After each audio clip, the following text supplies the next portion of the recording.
77 WABC and Bergen Newbridge Medical Center honor the life of legendary broadcaster and our friend, Ernie Anastas. Hi, it's Ernie Anastas. You know, your thoughts can affect how you feel. Bergen Newbridge Medical Center is the largest hospital in New Jersey, providing comprehensive, equitable, compassionate, and high-quality emergency inpatient and outpatient medical care, plus mental health services and substance use disorder treatment. The Bergen Newbridge team can address your total health needs in one convenient location. Call 201-225-7130 for an appointment or newbridgehealth.org. Listen, all you New Yorkers. Excuse me, taxi. Okay, man, we're looking around. This is the 77 WABC minicast. Well, let's go to the great state of Pennsylvania. This November, there's a governor's election. Well, on the Democratic side, I believe they got Josh Shapiro. On the Republican side, we got Stacy Garrity. And Stacy, we know each other for a long time. Give us the pulse of what's going on in Pennsylvania and how your race is going. Sure. So, John, I think it's going great. Just to remind you, I'm the state treasurer, and it is my first stint in public service, or public office, but not my first in public service. So I spent 30 years in the Army Reserve, 3 deployments, all to the Middle East, and I hit my mandatory retirement date in 2016, or I would have never ran for treasurer because serving was and is the honor of my lifetime.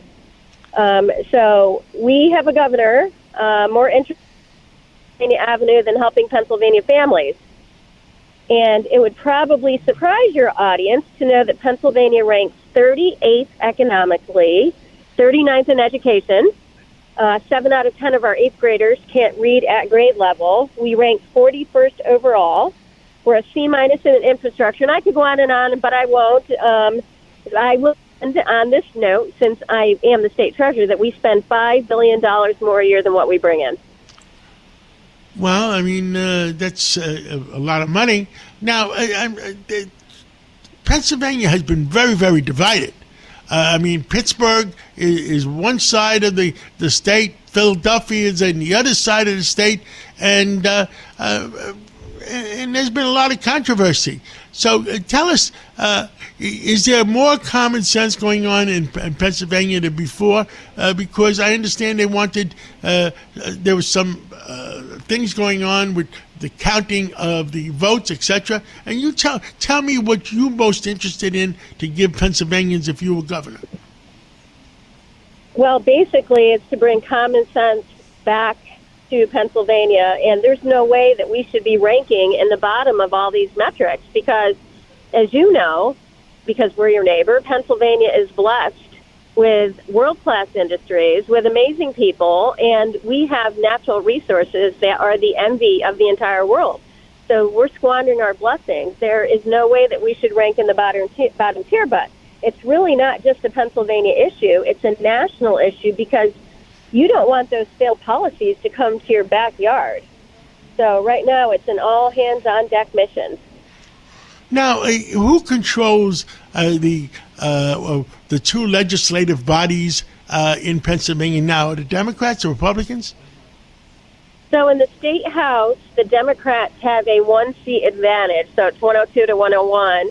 And in the state Senate, Republicans have a 2-seat advantage. So it is very tight. And Josh Shapiro has said that he wants to flip the entire state blue. So he wants the trifecta. And he's also trying to flip 4 congressional seats. And how many seats are up? How many seats are up this November? In Congress? Yes. So on the Republican side, there's 8, and so 4 are vulnerable. And how many? How about the state? What do you have in Pennsylvania? State Senate and the state. Tell us about Pennsylvania, because not everybody knows about it. Right. So we have a very large legislature. So in the state house, there's 203, and then in the state Senate there is 50. And right now, so it's very close. Now, let me ask you one more important thing. there was talk about honesty and dishonesty in some of the voting patterns in Pennsylvania. Is Pennsylvania straightened out now where people, when you vote, that you're going to get an honest vote? Oh, you know what? There's always going to be some amount of fraud in Pennsylvania. That's why we've been pushing for voter ID, because we want to make it easy to vote but hard to cheat. And tell us, what is the biggest difference between you and Josh Shapiro? Well, basically, I have lived my entire, life in service. So service to our nation, spending 30 years in the Army. And this is my first political office. We've broken every single record at Treasure. I've given back $1.2 billion back to people. We've reduced fees in our college and career savings program by $23 million. And our ABLE program, for our program for people with disabilities, we're fifth largest in the nation. So basically, we broke every single record. Josh Shapiro is a career politician. And honestly, he's more interested in Pennsylvania Avenue than helping Pennsylvania families. So his eye is off the ball. And that is why I believe that we're failing as a state. And it doesn't have to be this way. I mean, Pennsylvania has led before. We're the state that sparked a revolution. We're the state that powered the Industrial Revolution. We are the state that built the American working class. But you know what? We've led before. We should lead again. And leadership matters, accountability matters, and putting Pennsylvania families first matters. And that's the important thing. And the other thing that's important, because I live, we have a lot of businesses in Pennsylvania. I live in New York. The quality of life. Do people feel safe, or they feel safer in Pittsburgh versus in Philadelphia? Oh, my goodness. So I would say both areas are very challenging right now. So, parents want safe communities, and they want to know that if their kids are out in the playground, they don't have to worry about crime or being shot at. And there's also so many drugs in Kensington and the Philadelphia area. So very sad state of affairs.